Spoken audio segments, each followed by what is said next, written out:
Shalom, shalom, peuple de Dieu. Salam alaikum sama mbokk yi. Je vous salue tous dans le nom puissant de Jésus. maa leen di nuyu ci turu Yesu Christa. Alors ce soir, j'ai un message simple pour tout un chacun d'entre nous tey nag am na loo xamante ne pour yéen la. qui s'intitule Détruire l'amertume et la haine. mooy yàq li nga xamante ne mooy tiis wala nakar. wala li ngay dencal. Il faut savoir une chose. il faut ngeen xam dara. La haine et l'amertume sont réelles. li nga xamante ne mooy nakar ak dencal. dafa nekk lu am. C'est des émotions qui arrivent à tout être humain. dafa nekk yëg-yëg boo xamante ne bépp nit am nga ko.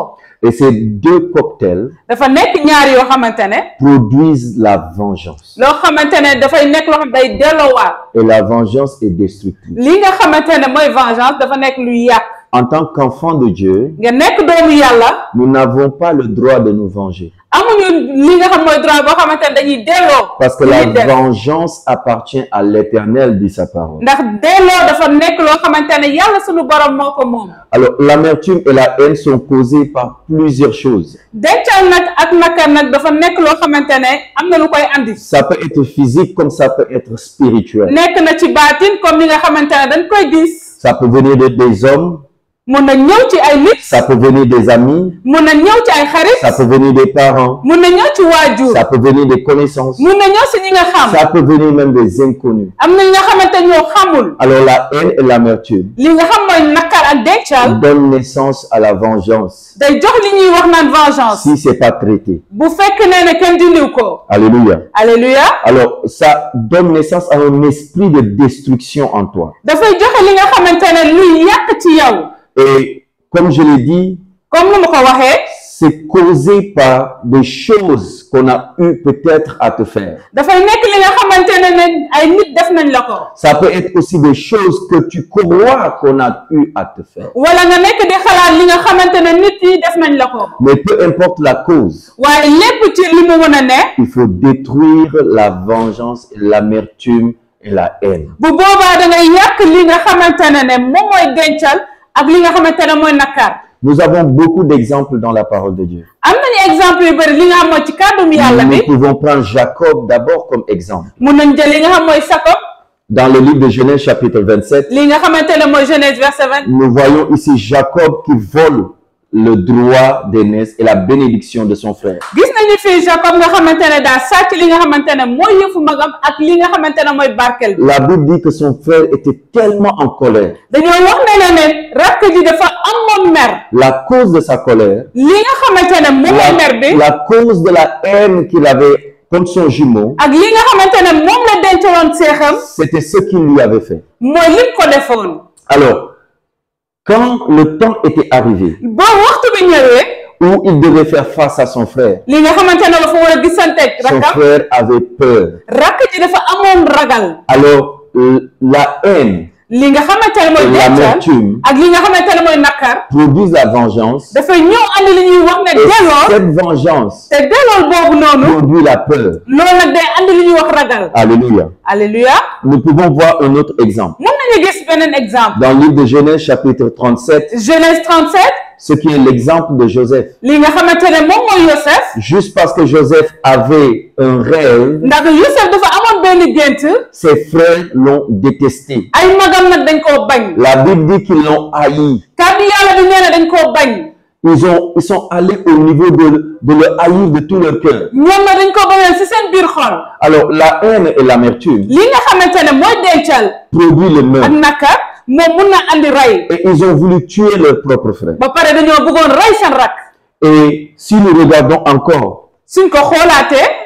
Barnabas ki nga xam mooy Barnabas. et Paul l'apôtre, ak ki nga xamante ne mooy Paul. étaient tous les deux de grands apôtres. ñoom ñëpp ay apôtres yu mag lañu. Ils ont travaillé ensemble. dañoo liggéey ñoom ñaar. Ils ont marché ensemble. dañoo dox ñoom ñaar. Ils ont collaboré ensemble. dañoo bokk ñoom Et ñaar. arrivé à un moment donné de waaye leur bu ñu vie, yeggee ci benn jamono. ils se sont séparés dañoo xaajaloo. à cause de Jean-Marc. ndax li nga xam mooy Et Jean-Marc. la Bible dit que Paul dit à et Barnabas sont même allés jusque presque à se donner des points. kàddu yàlla bi nee na Paul ak Barnabas dañoo waroon a xeex. Waouh! Je me dis, deux apôtres ma wax na ne ñi nga xamante ne ñooy apôtres qui yi. sont allés jusqu'à vouloir se donner des coups de poing, ñu nar a dóorante.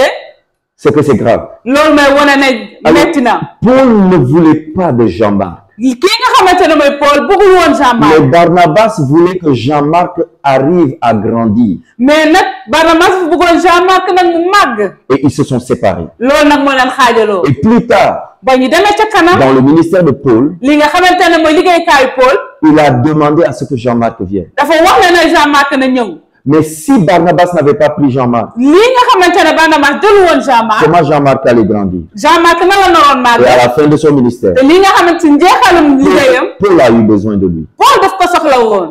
Alors, pour la solution lii nga xamante ne mooy saafara bi. à la haine et à l'amertume li nga xam mooy nakar ak mooy se dencal. trouve dans la parole de Dieu. dafa nekk ci kàddum yàlla bi. C'est une chose, dafa nekk dara. c'est le pardon. lii mooy nga jéggale. C'est pourquoi looloo tax. Joseph li nga xam mooy Joseph. a pardonné ses frères. dafa jéggal ay magam. Et il leur dit ceci, mu leen di wax lii. ce que vous avez fait, li ngeen def. c'était, vous l'avez fait pour le mal. da ngeen ko def pour yàqal ma. Mais Dieu l'a transformé pour le bien. waaye yàlla da ko soppi mu nekk lu baax ci man. Parce que Joseph a gardé son ndax cœur. Joseph moom dafa téye li nga xam mooy xolam. Malgré tout ce que ses frères lui ont lépp li nga xamante ne ay magam moom lañ ko def. Jésus à la croix, Yeesu ci bant yi. il a dit ceci dans le livre de Luc. dafa wax lii si Luc. Père, baay. pardonne-leur, jéggal leen. car ils ne savent pas ce qu'ils font. ndax xamuñu li ñuy def. Et c'est pour cette raison looloo tax. qu'il a pu sauver l'humanité looloo tax à cause du pardon. mu muccal li nga xamante ne mooy àddina bi. Dans le livre de Actes chapitre 7, Acte 7.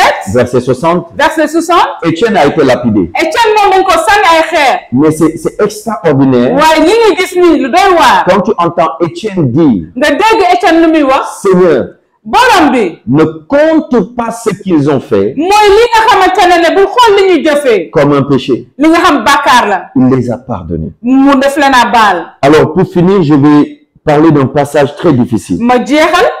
Deux passages. ñaar. Le premier, c'est Colossiens chapitre 3, verset 13. Colossiens 3:13. La Bible dit ceci. kàddum yàlla mi ngi wax. Supportez-vous mu ne nañu jàppalante. les uns les autres. ku nekk. Et si l'un a sujet de se plaindre bu fekkee ne kenn dafay nekk di ñaxtu. de l'autre, ci keneen ki. pardonnez-vous nga ñu jéggalante. réciproquement. ñu jéggalante. De même que Christ ñi nga xamante ne mooy vous a Christ. pardonné, moom daf ñu jéggal. pardonnez-vous aussi. ñun tamit dañu war a jéggalante. Alors, le dernier passage avec quoi je vais m'arrêter, bu mujj bi la. Matthieu chapitre 5, verset 44. Matthieu 5:44. Quand j'ai lu ce passage, bu ma nafalee li nga xamante ne mooy kàddu bi. je me suis dit, ça c'est très difficile à faire. damaa ne lii dafa nekk loo xam ne metti la. Je pense que c'est l'une des choses les plus difficiles que Christ nous a demandé de faire. dafa nekk li nga xamante ne lu gën a metti ni Yeesu Christa mu wax ñu def. Peut-être qu'il y a beaucoup d'autres choses, xëy na am na leneen. mais ça, waaye loolu. c'est très difficile. loolu metti na. Alors, on va ensemble écouter ce que Jésus dit. nañu déglu lu Yeesu wax. Matthieu chapitre 5, verset 44. Matthieu 5:40. Mais moi, waaye man mi. je vous dis. ma wax leen. Jésus dit, moi Jésus, Yeesu Christa nee na moom Yeesu. je vous dis. danaa leen wax. Aimez vos ennemis. nee na ngeen bëgg ñi nga xamante ne ñoo leen di xeex. Ah, attends, Jésus, tu nous racontes quoi? Yeesu lan nga ñuy wax.